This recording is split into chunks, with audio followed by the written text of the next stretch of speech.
Hey everyone, welcome to the Royce Reports. I'm your host Royce, and on today's video, we're going to be talking about whether or not Xbox has games. So, let's talk about it.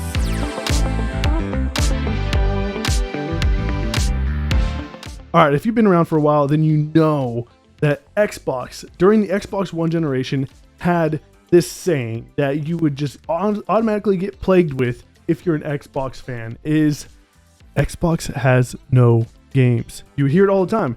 You'd be sitting there cuddling with your homie, and all of a sudden someone would come up and whisper that. You'd be sitting there taking a dump, just scrolling through Twitter, minding your own business, and there it is, plastered on the Twitter page, Xbox has no games. You could not escape it. You couldn't escape this thing. You just couldn't escape it, no matter where you went or what you did. And it was kind of earned, honestly. You look at the Xbox One generation, and it was pretty lackluster. You only had the main entrees, Halo, Gears, Forza, and that was your biggest releases for that generation. And it was actually pretty sad. And what sucks about that is the state of those games when they were coming out. Gears of War 4 ended up changing the formula a little bit and going into a different direction. A lot of fans, including myself, weren't very satisfied with how Gears of War 4 played out. I haven't played Gears 5, but I've been hearing things about the Gears franchise and how everybody kind of wants Gears to go back to its roots. Halo 5, that launch was terrible. They lied to you about what the sequel is going to be about, and the game itself just felt lackluster. And this is also coming after the fact that they released a collection of Halo games that is pretty much a slam dunk. You can't really mess that up. The games are already there, made for you. Perfect. This perfect little baby into the world. That's all you have to do, just take it, package it up, and then give it out. That's it. It's really that simple. Apparently not. It took them over a year to fix Halo Master Chief Collection. So all of these things ends up piling up, and you can't even say that you had good first party games who are supposed to be your juggernauts. The only people that are really carrying the brand on their backs was Playground Games with Forza Horizon and Turn 10. You had a little bit of sprinkling of random onesie, twosie exclusives about, like you had Rise, Son of Rome, and you had your Sunset Overdrives, you had Quantum Break, your ReCore, but at the time of the release for those games, critics panned those games. Now you look back at them and you're like, wow, this game really wasn't as bad as they said it was. They're actually pretty good. But during that time, Xbox was really struggling. And even 5 years ago, Xbox only had a handful of studios. There was only 6 studios underneath the Xbox banner. Those studios were Rare, Mojang, Turn 10, 343 Industries, The Coalition, and a publishing arm. And that's all you had. As a platform holder, that's not really sufficient enough. Especially with how long it takes to make games. They weren't really doing too hot. And then something changed. And you look at just 2023 in itself. Just 2023. And the games that we got in 2023. We started off the year with Hi-Fi Rush, a great surprise that a lot of people ended up loving. It was a critical and commercial success for the team over there at Tango Gameworks. And I absolutely love this game, and it really started off the year great. We also ended up getting a port of GoldenEye 007, which is something that's been really stuck on the 360 and the Nintendo 64. And people have been clamoring for this to come and make a comeback and actually get a remake of some sort. And they also dropped this in the Game Pass as well. Then you finally got the Age of Empires 2 console port, which I know a lot of RTS fans mostly play on PC, but this is a great way for people who are on console to try to get into that RTS type video games. And might as well try it. This is considered one of the best RTSs out there. Ghostwire Tokyo ended up getting an Xbox release after being exclusive to PlayStation for a year. And this game, not only was it released in the Game Pass, but they even added extra content for free. We also got Minecraft Legends. Minecraft Legends is another spin-off type Minecraft game following suit of Dungeons and even the Telltale series.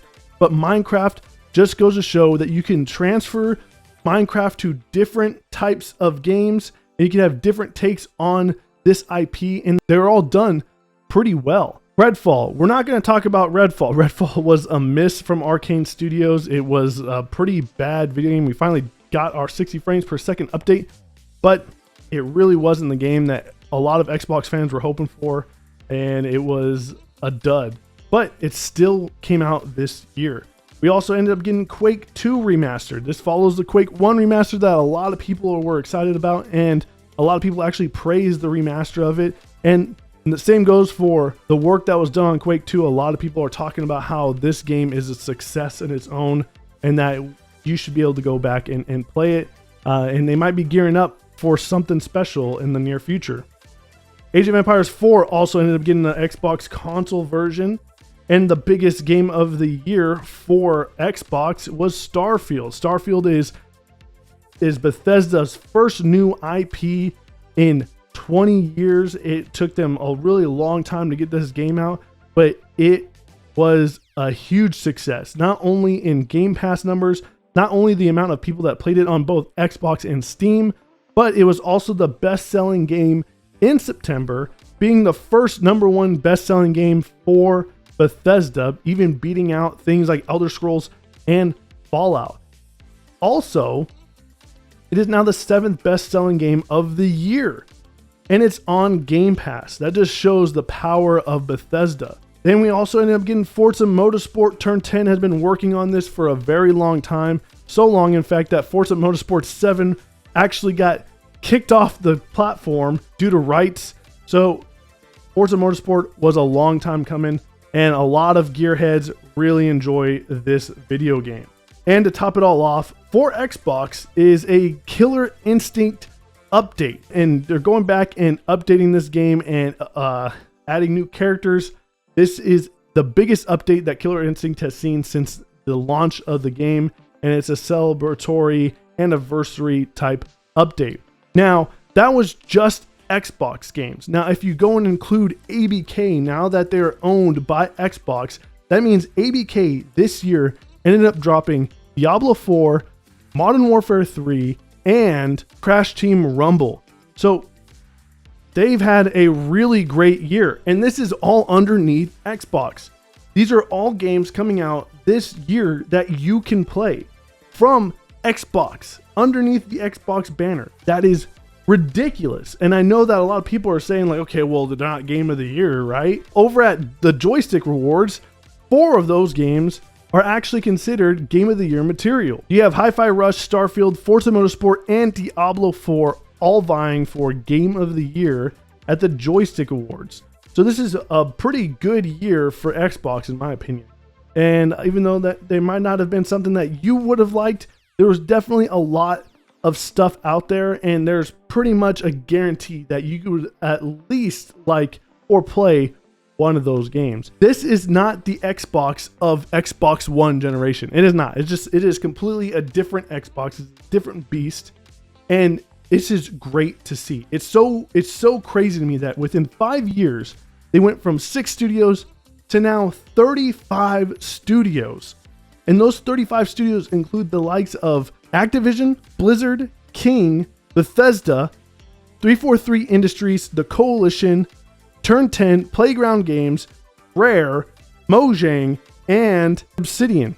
That is a huge list of creators that are just constantly churning out great material. And I can't wait to see what else we have in store. And that's the crazy thing, right? That's the thing that I want people to understand. I want you to walk away from this video and not be like, okay, well, Xbox has games, but not the games I like. There is something there for you. I can guarantee you that there is something down the line for you that you are going to enjoy. I mean, with that many studios, how can there not be? And next year, it's just going to be the same. We're still going to get great content. They have a laundry list of games that have been announced. These are games that you know are coming. Things like South of Midnight, which is coming from Compulsion Games. And this is a game that they've been working on for quite some time. And it looks like a gothic type game set in Louisiana. And that seems like a very unique setting from a very talented team, and I can't wait to see what they're working on. We also get Clockwork Revolution coming from inXile, the guys behind the original Fallout, behind Wasteland. These guys are top notch when it comes down to writing. They are hilarious. And I love the fact that they're going back to an RPG that's a first-person RPG. This is awesome to see. I'd love to see what they're able to do, and I'm actually eager to get my hands on that. You also have Hellblade: Senua's Saga 2. This is coming from Ninja Theory, who are perfectionists in their craft, and they did a great job with the first one. It is a great setting. It just really can take in the atmosphere, and they do a great job with establishing mental health concerns and conditions. And I just can't wait to see how they progress that further now that they have Xbox to support them. You have Avowed and The Outer Worlds 2, both coming from Obsidian. These guys are content kings for Xbox. They are the Insomniac for Xbox. They are constantly releasing games, and they are doing a great job. I can't wait to see what they have in store and see if they can maybe make a better version of Skyrim or even a better version of Starfield. We have yet to see that, obviously, because those games are not out, but don't sleep on Obsidian. Fable is also coming from Playground Games, and they are very talented. In fact, they, like I said earlier, they carried the team on their back with Forza Horizon, and I can't wait to see Fable. Fable is one of my most favorite game franchises of all time. I absolutely adore this series. So it's really cool to see that this is actual gameplay and it looks real. A lot of people thought it was actually real or CGI, but they kept saying that this was in fact gameplay. That is great. I hope this is coming out sooner than later, but we have yet to get a release date. Everwild is still in development hell over there at Rare, but maybe Rare can stop making updates on Sea of Thieves and can kind of focus on Everwild and see what that is, or just scrap the project. But that is also a game that is coming out that has been announced. State of Decay 3 from Undead Labs. Now, I'm not the biggest State of Decay fan, but Undead Labs seems to be really ramping up their State of Decay studio, and they're going and doing things with Unreal Engine 5 that no other studios has been, and they're even getting help from the Coalition in order to make this game even better. We have Indiana Jones, which is coming from Machine Games. Machine Games is fantastic at one thing and one thing only: killing Nazis. In fact, they're actually really good at a bunch of other stuff as well, but killing Nazis is their forte. So hopefully we get to do that in Indiana Jones. Maybe it's going to be a third person. Maybe it's going to be a mix of first person. We've heard rumors that it's going to be a little bit of both, but Indiana Jones, we need it. We need it now. Actually, we needed it yesterday. Perfect Dark is still being worked on by the Initiative. They're working with Crystal Dynamics to kind of help with that. Hopefully we get some more gameplay footage of it at some point. At some point we get into Elder Scrolls 6 and Fallout 5. And we also have games from Xbox Game Publishing to include Towerborn, Contraband, Flight Simulator, Ara History Untold, and Project Kojima. These are all things that have been announced that are coming, that are in the pipeline. And that doesn't include all the other stuff that we don't even know about yet. So you can't tell me that you can sit there and look and say to yourself, Xbox has no games, because that's simply not true. Xbox is filled to the brim with games. And what's wild about all this is that they're not just filled with single player games and RPGs and racing and RTSs and narratives. No, they're filled with also active multiplayer games, live service games. They are doing that, and they're doing it well. You're getting updates on so many games. You're getting updates on Halo, on Sea of Thieves, on Call of Duty, on Diablo, on WoW, on Overwatch, on Forza, on Minecraft. What else do you want? They are constantly giving you content, and that is exactly what I want. That is exactly what I need. I need that in my life, and Xbox is there to help me. They're just feeding my addiction, really, is all they're really doing. So maybe they're not the good guy. Maybe they are the bad guy. But with Activision Blizzard underneath their belt, the possibilities are endless. So what do you guys think? Do you think Xbox has no games? Do you think Xbox is just getting started?